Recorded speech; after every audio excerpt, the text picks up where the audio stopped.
And if you've ever been really upset and in need of some human support, and someone just looked at you with a kind face or put their hand on your shoulder and looked at you with kind eyes, you'll know what I mean. There are some times when words are less effective than just knowing I'm not alone.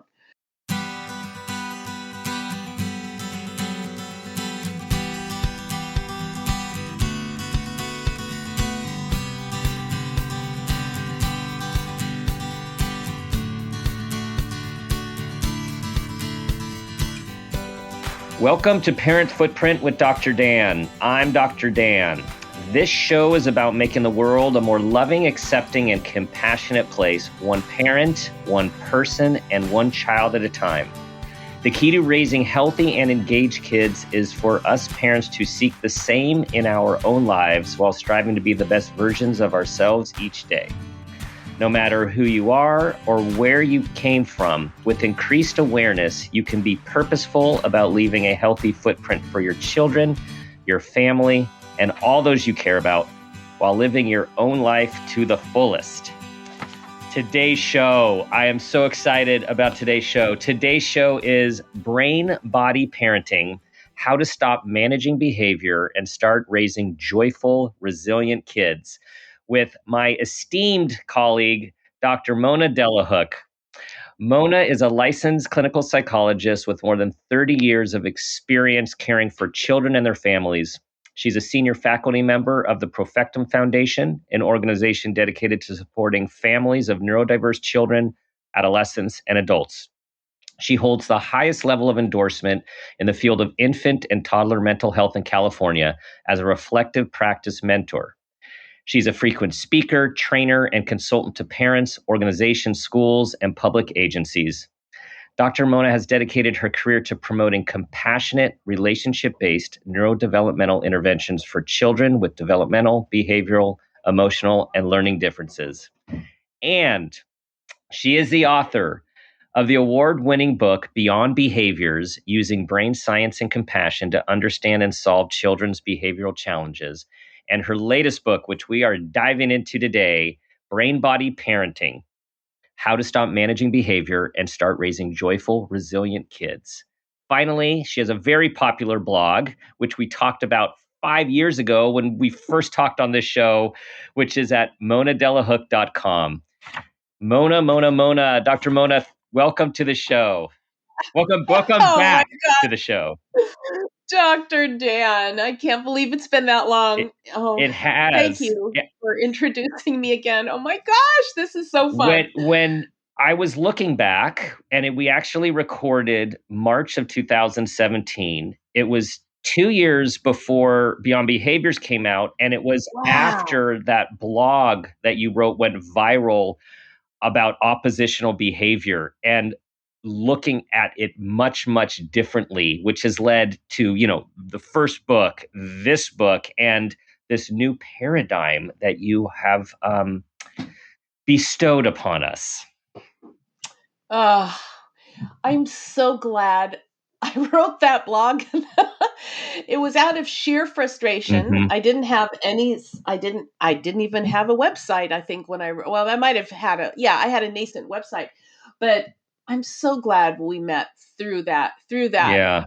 And you read it early on. It just kind of described how it was out of frustration of a decade of watching children being misunderstood and then deciding, okay, I'm just going to write a blog post, and the rest kind of fell into place. And it's your book. I just felt as I was reading it, both as a fellow psychologist and as a fellow parent and fellow human, it was like everything. Your decades of being a parent and being a psychologist consultant are all in there. Like it's to me, it's like the culmination of all this wisdom and hard work, and lots of experiences that have culminated in this great piece of work. And I have to say, for everyone, this is why it's paradigm shifting. we're all trained to look at behavior, and what does the behavior tell us about the child, and how does the behavior then determine the diagnostic categories, which then guides treatment. And what Mona is going to be talking to us about today, which is in this wonderful book, is this is like a new science in a sense, and I know it's grounded in many hard sciences, but it's a science of biology, physiology, and neurology to parent healthily. Would you ever have thought that all of that would be used in something that you have written? Never. I studied mental health, Yeah. psychology, as you and I know. Our training was it wasn't steeped in it. If anything, there may have been a couple physiology classes, maybe Mm-hmm. one, but nothing like this. Yeah. So it's kind of mind blowing. And you're absolutely right. I was trained in our as our field trains us Mm-hmm. to look for problems, to look for a diagnosis and treat it. And there's nothing wrong with that. That's kind of, that's how our system works. But that threw me off as a parent. And as it turns out, it threw off a lot of the parents families that I helped. And so yeah, Yeah. wow. I was telling my wife about your book as I was reading through Mm. it and saying, "Hey, no, hear this, listen to this," and we are both like, "Oh, No. this would have been so helpful for us to have with our Oh, three." With sensory sensitive type folks, that might be, it's an oversimplification, but it's like for so many of us yeah. that have these kids, and what is best practices is not always best practices. And Yes. so this new framework is so helpful in understanding our kids' neurophysiology in a way to understand them. And I want to lead with this quote that you quoted, someone that you have great respect for, Dr. Lisa Feldman Barrett. Mhm. We are the caretakers of each other's nervous systems as much as we are the caretakers of our own. So tell Uh, us what does that mean? it's it just such a powerful statement now that I understand it. But let's unpack it. Mm-hmm. What Right. does that mean? Because it could sound mysterious, Mm-hmm. right? And what does this mean, caretakers of each other's nervous systems? But yeah, the as it turns out, over the last even 5 years, what we're finding out about how humans make sense of basic feelings or affects, if we're feeling good or bad inside of ourselves, if we are having certain emotions over certain experiences, it looks like the basic framework for what we experience in our life is coming from our bodies. Mm-hmm. And that's a mind blower right there again, because when we traditionally think of it as coming from our minds, Mm-hmm. of how we make sense of situations, right? Of what we talk to ourselves about. But if we take a broader view and think about the nervous system, just think of it as that the body and brain connected, because we're never just a body and we're never just a brain. We're always connected. And that's just I call it the platform. We can call a nervous system a platform. Mm-hmm. It's everything we're taking in real time, constantly. And as human beings, we are created, our little babies, our toddlers, even adults, we are created to seek other humans when we feel like we need help, when we don't feel good. Mm-hmm. And that is why the best thing for a human is another nervous system that's fairly calm and functional. What I didn't put in there was another statement that Dr. Feldman Barrett talks about, and she says, and by the way, at times the worst thing for another human can be another nervous system. Mm. And what she means by that is that when we are triggered, when our nervous systems are triggered, we may not be co-regulatory or helpful for our children. We may actually um, communicate that upsetness ourselves. Hmm. And let's just say, myself included, Yep. we all do that We as do. parents. We're We do. reactive, We right? do. It's nothing we should blame or shame ourselves about. We are human. We have nervous systems that react, and oftentimes we're triggered at a deeper level by something our kid says or does. I talk about that a lot in the book, like how pissed off I was when my 5-year-old didn't get excited about going to Disneyland. Right. Right. Little did I know she had, undiagnosed sensory issues, which made Disneyland just toxic for Totally. her body. But I just thought, you little ungrateful brat, Right. Right. because I didn't have a framework To- other than, Totally. you know, I, yeah, I have yeah, this image. I'm just smiling because I have this memory that I tell at times when relevant, which is I was just thinking the worst thing we can do when our kids are upset is do what many of us do, which is yell at our kids. So our kids are upset and they're yelling, and then we're yelling at them to stop yelling. And yeah. our daughter was like yelling at one of her siblings. This is years ago. And we were yelling at her, and she looks at us and she yells back at us, "Why are you yelling at me to stop yelling at him?" Oh, And, that's just like brilliant. stopped in my tracks, like, oh, damn, that's a really good Yeah. question. It's not helpful, is it? It's really not helpful. Yeah. Oh, Yeah. the wisdom of your daughter. Yeah. Yeah, there you go. Well, Yeah. you open Wow. up the book with a really in your face example of all of our worst nightmares as parents. And I'm just going to just set the stage so you can start to talk about the paradigm within the story of the mom with the young child. The young child at the supermarket grabs the candy. Mom says, "Put the candy back at the checkout." Child gets really upset. Mom is trying to handle it the best she can. She's escalating a little bit while trying to handle it. He's escalating, and it culminates with him throwing the candy in the cashier's face. And then her having to leave all of her groceries, horrified, taking out this screaming, upset kid. Like, how many of us have been in that or similar situation? It's so horrifying and it's so typical.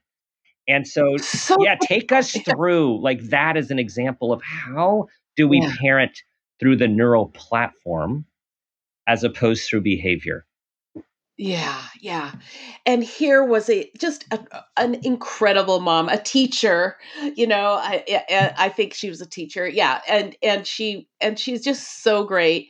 And it is our nightmare, because she was she was saying all the right things. And sweetheart, no, it's you can't have it, can't have that. You need to put it back. And she was just great. And then escalating, Mm-hmm.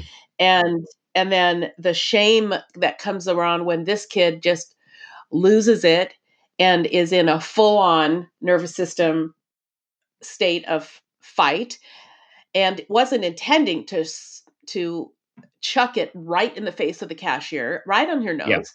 And that's what happened. So running out, just so embarrassed, mortified, in the car crying Mm-hmm. with her child, Mm-hmm. because she's just mortified. The child's upset because she's upset, and they just don't know what to do. So, you know, here's why I started with that, because this is all of us, Mm-hmm. right? I'm sure we've all, if you've had a child who's older than maybe 3 or so, that you might have experienced something like this. And you find that your best parenting skill, your best staying calm, your best talking, all those things, incentivizing, just didn't work. And that's the reassuring news for parent, is what happened to this child was that at a certain point the nervous system takes over, and the what we call the platform, Mm-hmm. that nervous system, the platform strength. Think of standing on a wobbly board. Mm-hmm. You're standing on the floor, and then your nervous system gets on a wobbly board, and you just can't get your balance. And at some point, the sympathetic nervous system, that I call the red pathway, that red comes in to take care of you protectively Mm-hmm. through movement. Mm-hmm. Now, of course, that doesn't appear to be adaptive or protective. It's horrible, but that's what happens. And when we understand that other top concept that I bring into chapter 1 of the body budget, Mm-hmm. Mm-hmm. which is another of Feldman Barrett's terms, that our physiology, the state of our physiology, is the platform that launches behaviors. Mm-hmm. Not all behaviors are launched by our intentions or our thinking.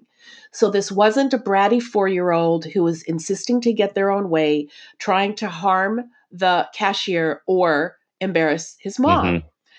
Mm-hmm. This was a kid whose body budget was depleted. It was 4 o'clock or 4:30 in the afternoon, after daycare, going home, making a trip to Target, and it was probably very ambitious because that was a vulnerable platform right Mm-hmm. there.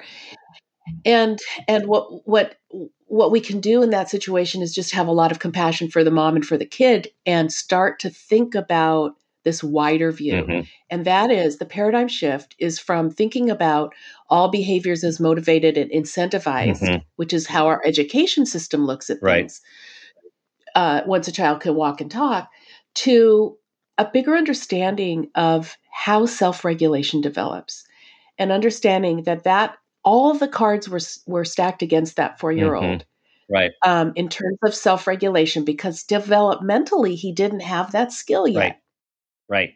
And I He didn't have it know. yet. And so there's a couple really important terms, neural platform, right? So that underlying container, and then the body budget. And Mhm. in a second, I want you to say a little bit more about that, because what this is making me think about is back in the day, again, with our kids were young, they'd have an amazing play date or a great sleepover. And of course, everyone Yeah. wants it to go longer and longer and longer. What Yeah. we Yeah. didn't have the language for, but inevitably learn, is using your language. If their neural platform's a little fried because they've been playing hard or slept over and didn't have a great night's sleep, and then their body budget is getting depleted, that extra half hour can turn from the most amazing positive play date or sleepover to a total meltdown disaster because they just can't keep doing it. Exactly. Exactly. And that explains the question. Wait, you had an amazing sleepover. We had all your friends over. It was so fun. It was everything you wanted. And then you threw a tantrum. You Yeah. know, it helps us understand why Mm-hmm. the body budget expended a lot of energy. And let's just say you can expend energy in your physical body doing fun things. That your example of a sleepover is a great one. I have one too of my daughter's, like her first sleepover. I think I mentioned it in the book, first sleepover, and all those 10 friends, and she just expended so much energy. That point she came into my room and just wanted them all to leave because it was just too much. We we can understand now, and then again maybe try if we can to titrate a little bit, but also downshift when we realize the child needs more downshifting from Right. us. All of this is in the service of, through their teens and early adulthood, Right. of developing that self-regulation when they can say to themselves, you know what, I am so tired. I'm going to go to my room and hang out by myself for a while. But little children don't know how to do that. No. Even middle schoolers don't. Mm-mm. It just, and many of us parents don't either. All of a sudden, we're doing the dishes and we are so fried that we may say something to our partner or our kid that is like, oh, why did Mm-hmm. I say that? Mm-hmm. Yeah. Our platform just got shaky too. Well, Yeah. and that's self-awareness. We are both aligned on the Yes. awareness, that both the self-care and the Mm. self-aware. You actually stated, I wrote this down because it was so, that self-care begins with awareness. And we Yeah. have to know our own neural platform, our own body budget, because that's when we lose it. That's when we have like nothing left. And you gave the example of, we're all, as busy parents, there's just too much to do. You're trying to fit in an extra, like not an extra, a Target run at the end of the day because you need something. And if you don't go now, it's going to be something you need tonight, or you're going to have to do it the next morning. So Yeah. okay, let's just do it. Okay, we've been in the pickup line for an hour. People on the road are been honking, and there's so much traffic, and your child wants goldfish and not the right Mm. kind of goldfish that you happen to get. So you're doing this, and then we're talking about the need for co-regulation, but our child's dysregulated because their neural platform's off, their body budget is depleting, and guess what? So is ours, and that's a rough combination. Yes. So is ours. And that's why it's one of the reasons it's so hard to parent, because you're right. We're doing so much. We are master multitaskers. We have to be.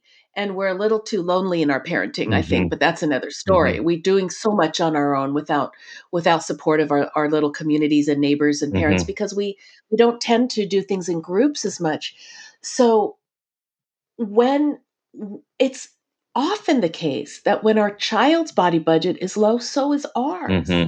Right. And I think that's another reason that self-care piece should be thought of as really our life support. And I love the emphasis you place on awareness and this kind of this the idea of the footprints. I just love how you have always helped us slow down and try to see that there are these ripple effects. And we shouldn't blame ourselves for them and just say we're human. And that's why I have self-compassion as a thread throughout the whole thing, because for me, without self-compassion, I'd feel like a pretty not very competent mom. And I have training, as I'm sure you can agree. We have to just find it in ourselves. But I have to admit that, again, mindful self-awareness was not something that I was trained in as a psychologist. I found that on my own. Really late, when my children were older, to be honest with you. After some health issues forced me to slow down, I found a new level of awareness. And slowing down and awareness is not something I think a busy parent necessarily may do on their own. I didn't. No, nor did I. And I always thought, like, this cruel irony. I'm like, to my, your kids are a little older than my kids, but they're all on the grown up side. And it's like, oh, you guys, I'm just starting to peak and get wise, and now you don't need us in the same way anymore. It's like the trajectories are not always aligned, especially when we're in the trenches. And that's why, again, your work can hopefully help all of these parents get there quicker than we did by having this information that you're talking about shifting from parenting behaviors to parenting nervous systems. And you guys, that sounds like just some words, but it is a completely different frame when you're looking at your child starting to melt, or the pre-melt, or as Dr. Ross Green would always call vapor lock, right? Like it's, you see it start to happen. And it's totally different if we're thinking about what do we need to do to help regulate and co-regulate their nervous system, as opposed to, if you do this, then I'm going to do this, and then this is going to happen. It's totally different. It's totally different. And I can tell you now that I'm doing it alongside my daughter and her husband for my granddaughter, it's a whole new ballgame. We are looking at her nervous system first, and she's a toddler. We're looking at the nervous system and finding these answers, and it's really taking a lot of the pain out of toddlerhood that that when you don't know when you don't know, oh, that's why she just threw a handful of peas across the table or sticking on the wall. Oh my gosh. It's like, look at her eyes. They're so tired. Let's downregulate. Let's use our calm voices and get into tubby time right away. It makes sense, but it's not how we're trained. No. Our culture still has this idea about bad behaviors and good behaviors. Is your child a good behaved child? And we tend to think that children who are having challenging behaviors aren't well parented, or need something, need more discipline or something. You're right. It's a different way of thinking about things. Yeah, I'm thinking about how that unfortunate statement, oh, I have such a well-behaved child, or your child is so well-behaved. And my wife and I finally started to say to people, our children are really comfortable authentically expressing their full emotions. Oh, I love It's that. like kind of like just a different reframe, right? It's like, I love uh, that. I love hmm that.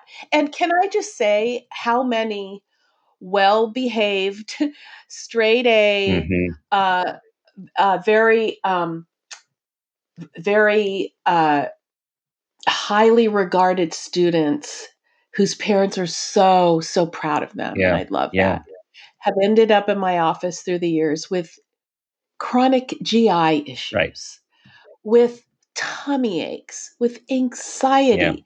And there's another thing I talk about in the book is that you can look one way on the outside hmm and inside have a lot going on. Our children who aren't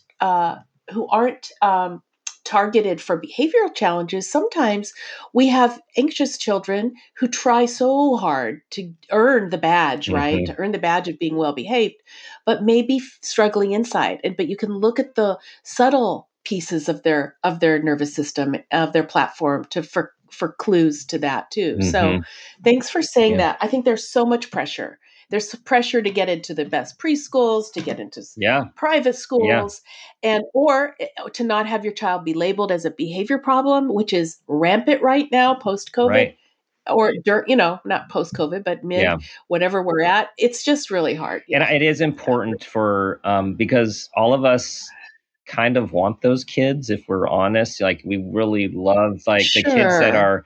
they do as they're told, they're self-starters, they achieve, they do well, they get accolades. Like that feels Yeah. really good as a parent. And It feels and great. Yeah. as you're pointing out, it's like there is a cost for everything, right? Like nothing is good, nothing is bad. There is a cost for everything. And usually those are the kids that are really internalized and do feel a ton of pressure and perfectionism. And so there's different learning um, There's for so them many to different. have than maybe the other Yeah. Yeah. type of child. Yeah. And I just want parents to also know, if your child is a high achiever and they're doing well, many children, again, depending on their individual differences and sensitivity, do great with that Right. and aren't anxious inside. There are so many variations, right? It's just that you and I probably end up seeing more of the kids who have additional sensitivities in their systems, additional feel things more strongly in their systems. Those tend to be the kinds of kids Yes. people take to see, Yes. a Yes. psychologist.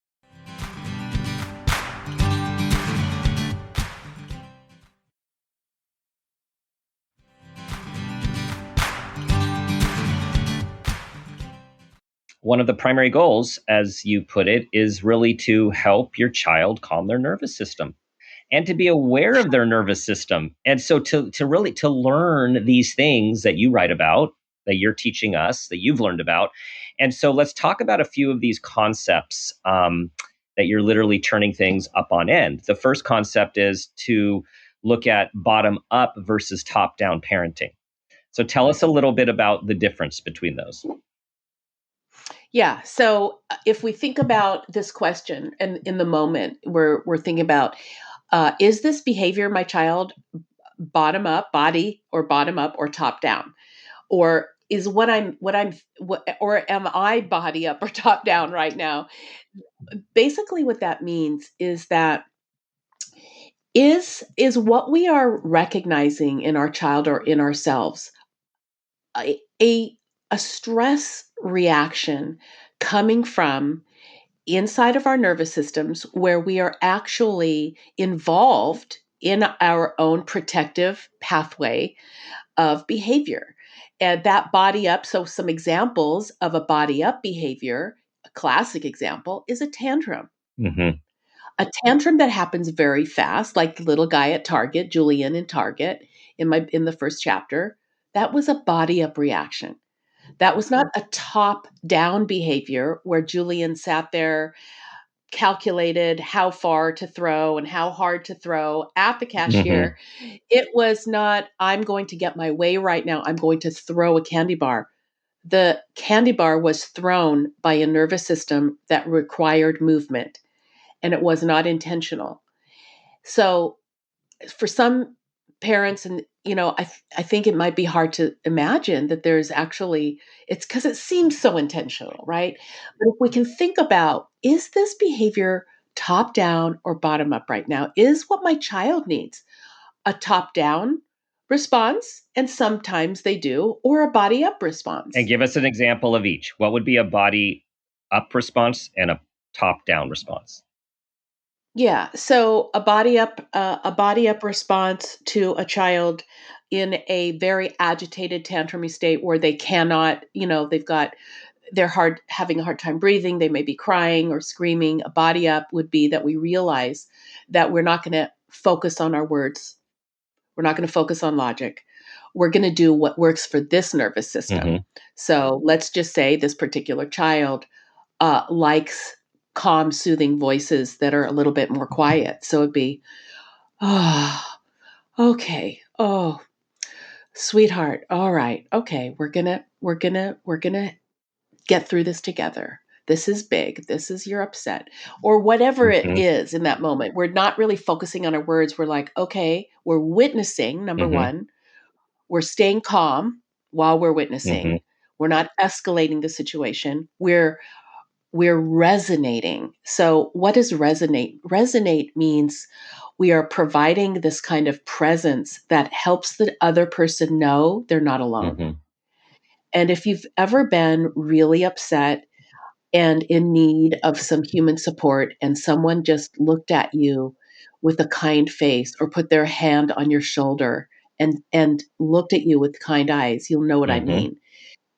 There's sometimes when words are less effective than just knowing I'm not alone. So those are body up responses when we're just kind of going to the nervous system. And in the book, I give ways to survey what those are for your Mm-hmm. child.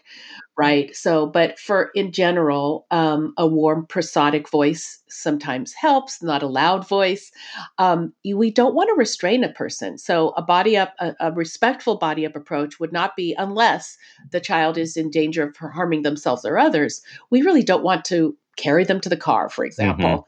We don't want to restrain them because when you're out of control, your body needs to move a little bit. So you allow space.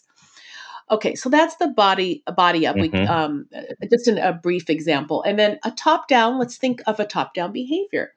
Um, a child is uh, has been told not to take their iPhone, into Mm-hmm. school, and you discover that they snuck it into school, and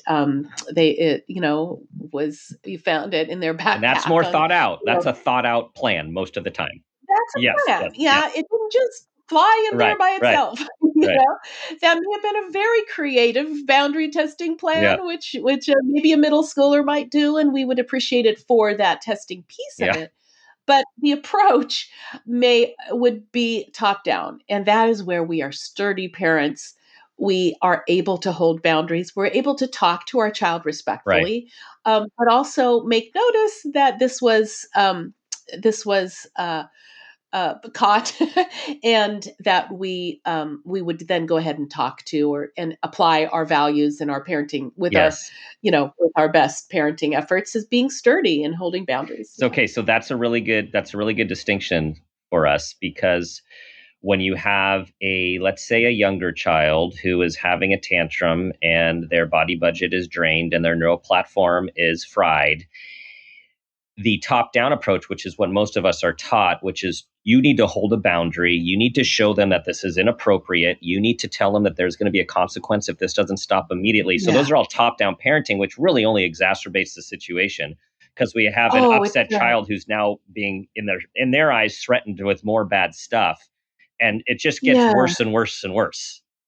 Oh, Dan, yes. And my heart goes out to parents, especially parents of toddlers who are actually being taught to do Yeah. this by preschool teachers or well-meaning pediatricians. I was at a cafe right before COVID. I'll never forget it. It was this adorable dad. He I could tell he was trying so hard. He had what looked to be about a 2-year-old, and the 2-year-old was screaming, clearly had a low body budget, just screaming and crying. The dad was holding her in a corner of the restaurant Mm-hmm. and in his calmest voice saying, This is a timeout. This is a timeout. Be quiet. This is a timeout. I know he was trying his best. Someone had told him that you have to be consistent and give timeouts. But the baby, the toddler, was escalating. Mm-hmm. She was getting worse. Right. And so these are the things I'd like to I'm hoping that brain body parenting brings Yes. out in the open, and that is we need to question with Mm-hmm. curiosity some of the tools and techniques that may have been around 50 years ago before we knew about the nervous system Right. as much. Right. And I just love where this field has been going. You cite and reference Dr. Tina Bryson, a colleague and friend, and So, Dr. Dan Siegel, who's just, pioneer in the yes. field of Oh, neuroscience, yeah. and how their work on brain-based parenting has really that shifted the paradigm, started to shift the Oh, paradigm. And now you take that plus with connecting the brain-based parenting to the body, right? And yeah. and bring terms to us. And I want us to, these are fancy terms, you guys, that we all can understand. Mhm. These are fancy physiological and neurological terms that if we can make sense of through Dr. Mona's great teaching, we can remember these in the moments with our kids. And so, Mm. Dr. Mona, tell us about neuroception and interoception, because those are fancy, but when you unwind them, they're so important in this paradigm. Mm. So important. And the concepts are more important than the words because the words may change over time because research Mm-hmm. changes. But okay, so you don't have to worry about the words, but really quick, neuroception. I call it the safety sensor. So, neuroception is basically the subconscious detection of threat and safety. That is subconscious only means we're not aware of it. So, our bodies and brains, kind of like a computer system, antiviral computer system running in the back of our brains, is always checking out, making sure we're safe. On the inside of our bodies, and from the outside world. So if you hear a super loud sound, your body will instinctively, if that sound gets closer and closer, start to move. But sometimes you'll actually sense something. Like, have you ever been in a kind of a creepy situation and you kind of sense that something's not Mm-hmm. right? Mm-hmm. That's Mm-hmm. neuroception. So the way neuroception works is through another process that is getting a lot of interest in the neuroscience field, but it's a relatively new concept. I think 20 years, 25 years is pretty new, and as science goes, it's called Mm-hmm. interoception. And we become aware of our neuroception through this process of interoception or interoception, which basically means feedback that's coming from our internal organs and our inside of our body up to the brain, Mm-hmm. mostly subconscious again. But when you become aware of a tummy ache, your heart beating fast, your pulse Yep. beating, um, a toothache, that happens through interoception. Eh, So these Yeah. processes are huge. I'll just say that understanding the safety sensor for me is so important to our understanding the psychology of our children, Mm-hmm. because I'll just use the analogy I did with my daughter who didn't want to go to Disneyland. Mm-hmm. Had I known that her neuroception was coding loud sounds and fast movement, which is basically Disneyland, as threatening, her nervous system was. She didn't know it Mm-hmm. was. Then I would have understood that she wasn't just being, didn't want to go with the flow and stopping our family from having a good time, that she was actually responding to and respecting her interoceptive feedback, which is setting a limit, saying no, and she needed Mm-hmm. help with through co-regulation. Yeah. And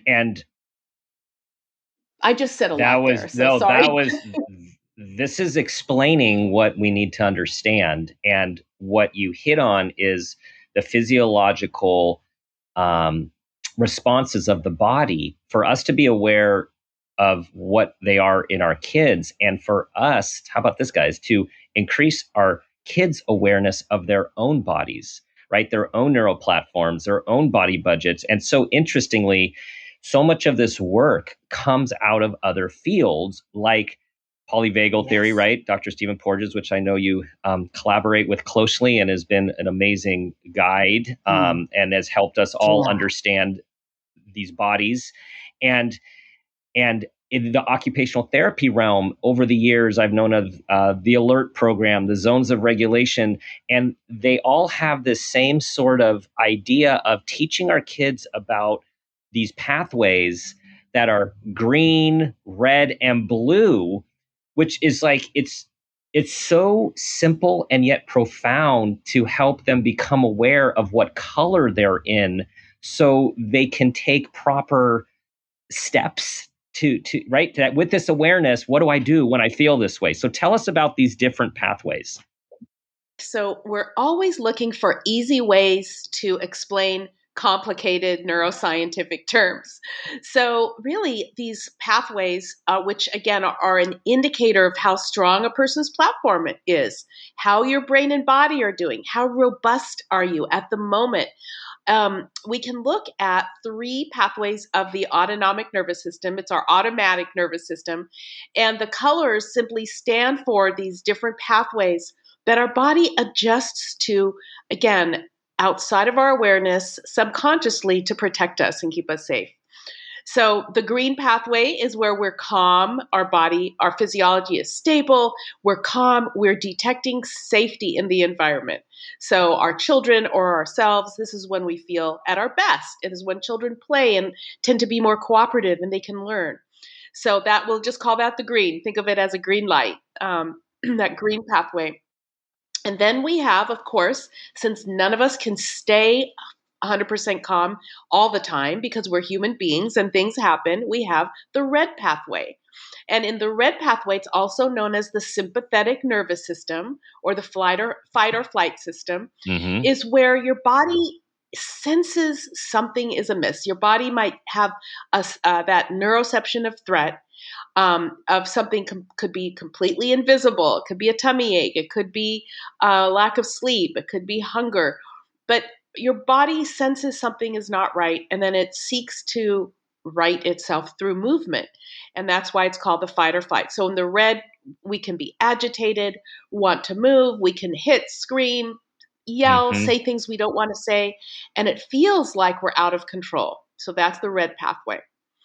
And then finally, the third main one is the blue pathway. And that's when it's actually the opposite of movement and agitation. It's when people start to conserve energy.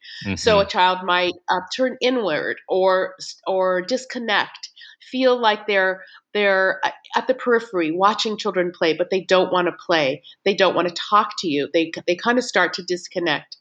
And at the very tip of that pathway could be where someone momentarily feels immobilized, like they just Mm-hmm. freeze. Mm-hmm. So those are the main pathways. And I'll also say that there are definitely blends. Neuroscientists are looking at blends of these pathways. So those are the three, a simplified version of the three main ones. But Right. there's other responses, such as like hypervigilance, where a person may be kind of blue on the outside but red inside, Mm. activated inside. Mm. So there's all sorts of fun stuff we can do about learning about what's going on underneath the hood, so to speak, for our kids.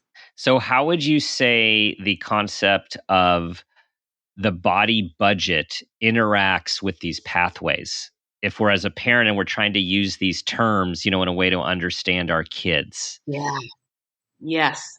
Well, as you can imagine, in the red or blue pathways or blends of those, your body budget is expending energy at a very high rate. Mm-hmm. So if you're in that, if you're in a fight or flight, if you have if your child has a temporary tantrum that lasts, less than 2 minutes, and then they right themselves, that's, less of a hit. But let's just say your child is crying for an hour, or they're pleading with you and they're very upset.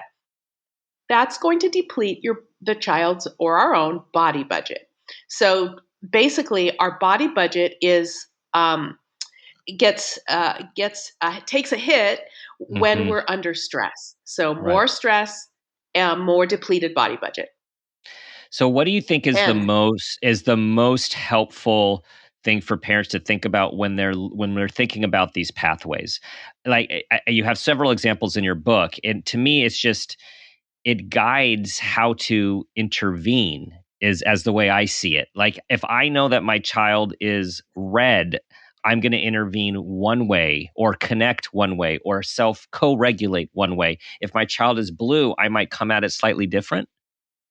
100%. And I think that's why they're useful because it helps guide us as to those things that work with your child. But in general, a person in the red pathway needs a calming presence, needs that like you said, that co-regulation with tools that work for that child to help them calm their body Hmm. down. And Yes. a child in the blue pathway would need a little bit of energizing. So our Hmm. interactions might be more playful or energetic, trying to help the child to move a bit more with us and Hmm. to move away from that kind of stuck feeling. So Hmm. I think they Yep. can really guide us. And then, of course, asking ourselves, is this a child with a depleted body budget? And if it is, then we want to go to make those deposits as quickly as possible. Yes. Whether that deposit is a good meal or taking a nap or going to bed, then we really want to make those heavy duty deposits, especially with our emotional tone and our Hmm. connections. Which then comes back to our own self awareness about what we're bringing to the situation and how we're feeling, so we can show up the way our child needs us to in a way that's going to be helpful and not unintentionally spike or trigger a situation that's already going in a certain direction.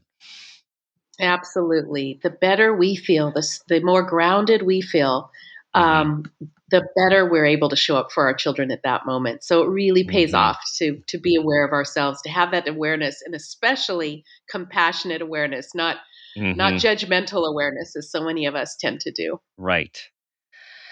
So, Dr. Mona, what is your hope that people get from your book? Like, what is that? What's that wish that you have, that intention? Mm.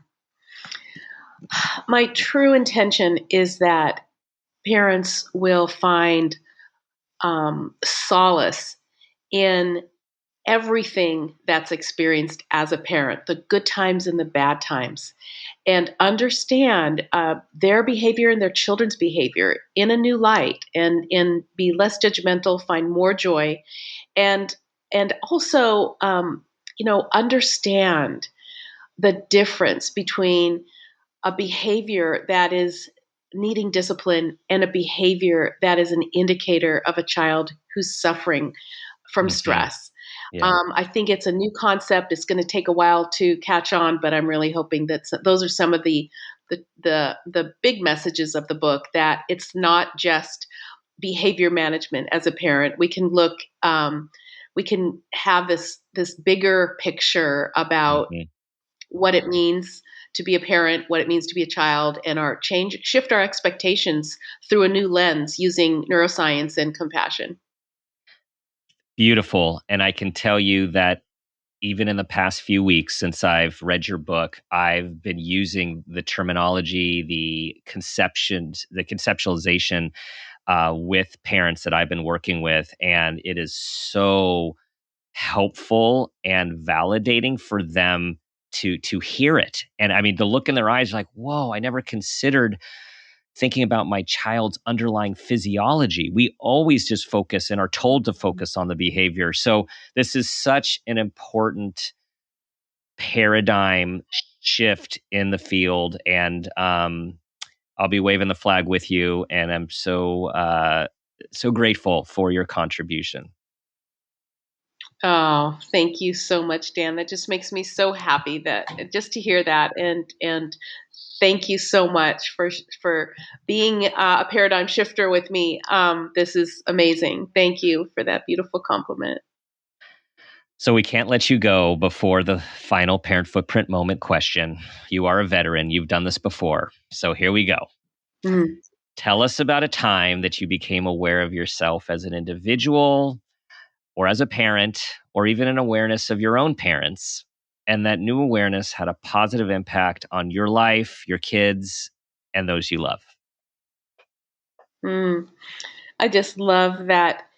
I love that question, and I have a feeling my answer might be the same. I'm not sure as the time you asked me before, because it's such a moment that shifted my life as a parent and as a psychologist and as a person. But I was sitting in a study group, and we were diving deep into this idea about the difference between top down and bottom up behaviors. A colleague of mine, we were really diving deep, and I had this aha moment. I realized that with one of my children, I was blaming her for behaviors that I thought were due to character building I needed to do in her and discipline. And I realized that what I thought was top down was body up, and that there were such great reasons for her behaviors. And tears just flowed from my eyes as I was kind of trying to compose myself. But I remember at that moment, I thought, I'll never look at my daughter the same way again.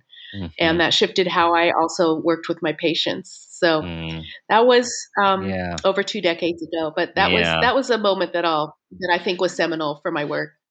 And that's the compassionate awareness comes in right there, right? How we have to be kind to ourselves when we see something differently and realize maybe that we should have been, maybe, I don't like to say the shoulds, but maybe we could have done something differently or seen something differently. It happens to all of us.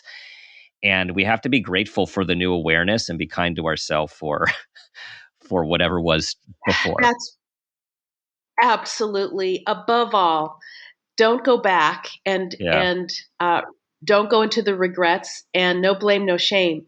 And with that warm blanket of compassion to allow new information to come into our awareness without judgment, but with some curiosity. And I can tell you, I'm still learning from my adult children. So this is a process. We go forward and we give ourselves grace, and we realize these humans in our lives, our children, are also our greatest teachers. Absolutely. And now you're learning from your grandchild as well. Oh, yes. It's such a yummy and fun way. Dr. Mona, thank you so much for this conversation. And I'm so excited for everyone just to learn about your book and this paradigm, and also just how gracious you are in your book to really building on all of the work of so many people that have contributed, right? All paradigms that shift it's a process that shifts over time. And you're so gracious with bringing everyone in who have made a contribution to your thinking and to this work. Oh, thanks so much, Dan. I'm so grateful to spend this time with you and be able to talk about all these things that mean so much to us. So thanks again. Yeah. All right, everyone. We are concluding this wonderful conversation. Go get that book, Brain, Body, Parenting by Dr. Mona Delahooke. Tell everyone where they can find it and your stuff. Oh, sure. Well, you can find it Amazon and bookstores, Barnes and Nobles, independent bookstores. So it's at a lot of places. But if you want to go to my website, there's a book tab. You can look at my website. Then you'll get if you fill out a little form, you can get a refrigerator sheet of goodies of reminders, as well as a download. So my website is monadelahooke.com, and I'm on social at Dr. Mona Delahooke at Facebook and Instagram as well. Nice. Always putting out good stuff and stuff you can put on your fridge. Stuff for our fridges. Stuff for our Visual fridges. reminders. Exactly. We need them.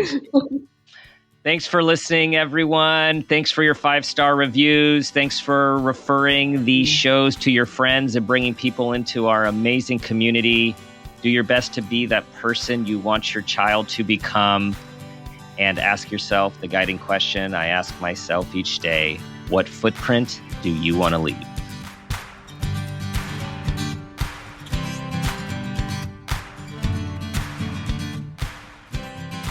This has been a Peters and Rossi production.